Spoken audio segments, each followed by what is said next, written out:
क्या भरोसा है इस जिंदगी का, साथ देती नहीं है किसी का। हरे कृष्णा। आज हम लोग बात करेंगे, सभी लोगों को कल्याण चाहिए। सब लोग चाहता है कि मेरा कल्याण हो, हम सुखी रहें, किसी प्रकार के कष्ट ना हो। तो एक बहुत अच्छे संत ने कहा है, दो बातन को भूल मत, जो चाहे कल्याण। नारायण एक मौत को, दूजे श्री भगवान, दूजे श्री भगवान। अगर कल्याण चाहते हो तो दो बात को कभी मत भूलो। एक तो मौत को, मृत्यु को। मृत्यु तो होना है, कटु सत्य है। जो आया है उसको जाना है। इस पृथ्वी पर जो पैदा हुआ है उसका नाश होना है।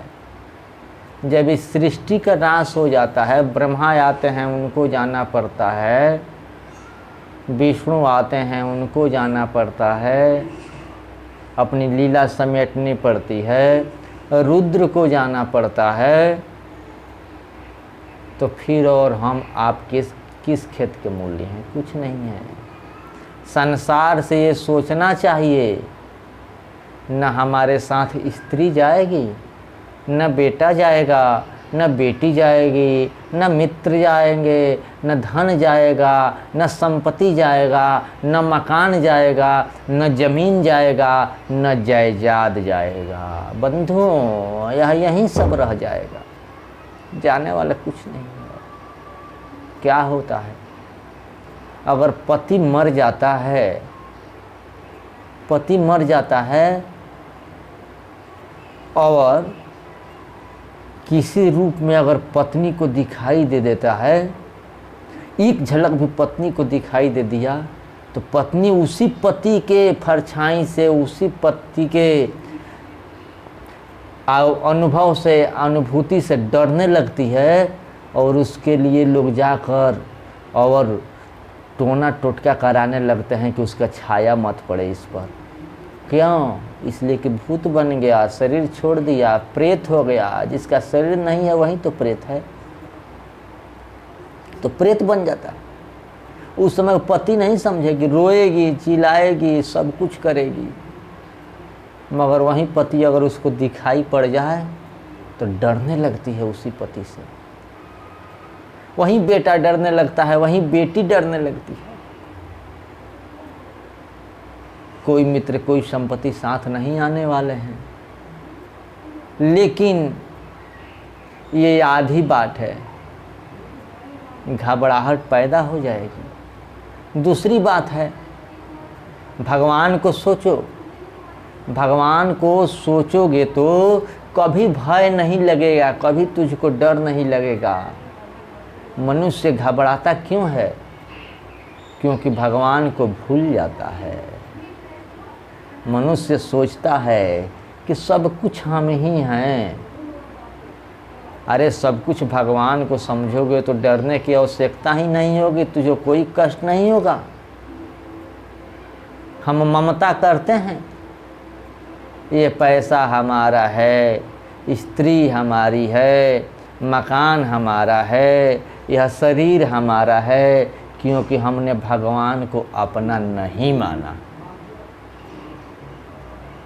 भगवान के चरण ही अभय है, वहाँ कोई भय नहीं है। यह हमेशा याद रहे तो भय नहीं लगेगा, निर्भय पाद प्राप्त कर जाओगे, कभी ममता नहीं होगी। जिस दिन समझ जाओगे कि मेरा कुछ नहीं है, सब कुछ मेरे भगवान का है, मेरे गोविंद का है, क्या इसमें तेरा कुछ है? जब तेरी पत्नी तेरी नहीं है, जो तेरे तन से पैदा होता है वह तेरा नहीं होता है, जिसको तू परिश्रम करके, कठिन परिश्रम करके लाकर और उसका भोजन चलाते हो, वस्त्र देते हो, वो तेरा नहीं है, कौन तेरा होगा? तेरा शरीर तेरा नहीं है, तेरा शरीर तेरा साथ छोड़ देता है। एक दिन ऐसा होता है कि इसी शरीर से उठा नहीं जाता है, चला नहीं जाता है, दिल करता है कि हम यह करें, मगर शरीर साथ नहीं देता है कि हम करें। भगवान की आरती करें, मगर जब आरती करने जाते हैं तो इतना हाथ कँपाने लगता है, कंपने लगता है कि दीपक थाल सब गिर जाता है। भगवान का आरती तक नहीं कर पाते। तेरा शरीर जब तेरा साथ नहीं दे रहा है तो भला दूसरा कैसे देगा? किसका है ये सब? सब भगवान का है। तो जो समझ लेगा कि यह भगवान का है, वह निर्भय हो जाएगा, निडर हो जाएगा, उसको डर नहीं रहेगा, किसी चीज़ से उसको मोह नहीं होगा, किसी चीज़ से ममता नहीं होगा, इसलिए कि भगवान का सब कुछ है और भगवान सबों के हैं। भगवान का सब कुछ है और भगवान सबों के हैं। भगवाने ही सब कुछ बनकर आए हैं। चौर अचर जितना है सब भगवान बनकर आए हैं। सब भगवान का स्वरूप है, विश्व स्वरूप है, विश्व विख्यात स्वरूप है भगवान का। सब भगवान है। क्या किसी को अपना बनाते हो? सभी चीज़ें छूटने वाली है, छूट रही है। यह शरीर भी एक दिन छूट जाएगा, शरीर भी एक दिन छूट जाएगा, मिट्टी में मिल जाएगा। शरीर का भी नाश हो जाना है, इसको जला दिया जाएगा या ले जाकर मिट्टी खोद कर उसमें दबा दिया जाएगा या इसको क्या किया जाएगा, गंगा में बहा दिया जाएगा। शरीर भी तेरे साथ रहने वाला नहीं। भागवत महापुराण में एक श्लोक है,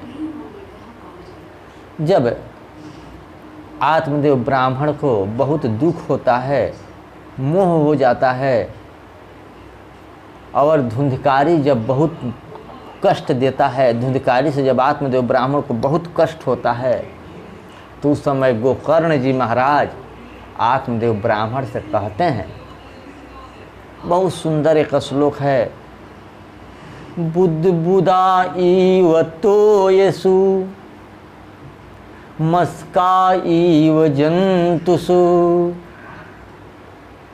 जायन्ते मरणायैव कथा श्रवण वर्जितः, कथा श्रवण वर्जितः। गोकर्ण ने अपने पिता से कहा कि पिताजी, जैसे पानी का बुलबुला फक फक उठता है और फूटते जाता है और फिर जल में ही विलीन हो जाता है। जब बुलबुला उठता है तो दिखाई देता है कि बुलबुला है, मगर जब फूट जाता है तो फिर जल का जल हो जाता है, बुलबुला का नामो निशान नहीं रहता। ऐसे ही तो मनुष्य का जीवन है। ये श्वास एक दिन जाएगी, फिर लौटेगी नहीं, मुंह खुला का खुला रह जाएगा। मुंह फट गया, सांस चली गई, कभी नहीं लौटेगी पिताजी। जैसे मच्छर होते हैं, संसार में करोड़ों करोड़ों पैदा होते हैं, क्या होता है? मर जाते हैं। ऐसे ही हम लोग हैं, बिना भगवान के प्रेम के जी रहे हैं तो मच्छर हैं, पानी के बुलबुले हैं, थोड़ी देर में फूट जाएंगे, चले जाएंगे, नामो निशान नहीं रह जाएगा। इसलिए हर समय भगवान का स्मरण करो, भगवान की याद करो, एक क्षण भी इधर उधर नष्ट मत करो। उसी समय आत्मदेव ब्राह्मण को ज्ञान होता है और आत्मदेव ब्राह्मण से गोकर्ण जी कहते हैं कि पिताजी आप तपस्या को जाइए, प्रभु को याद कीजिए, इसके चक्कर में मत पड़िए। आत्मदेव ब्राह्मण वहीं से चले जाते हैं तपस्या करने के लिए, भगवान को याद करने के लिए। पर बंधुओं, यही हम लोगों की ज़िंदगी है, किसी का साथ नहीं देता है। इस ज़िंदगी का कभी भरोसा नहीं करना चाहिए। आज तक न किसी का साथ दी है और न साथ देगी। इसलिए क्या कहना है, कहले हरे कृष्णा कृष्ण कृष्ण हरे हरे, हरे राम राम राम हरे हरे, हरे कृष्णा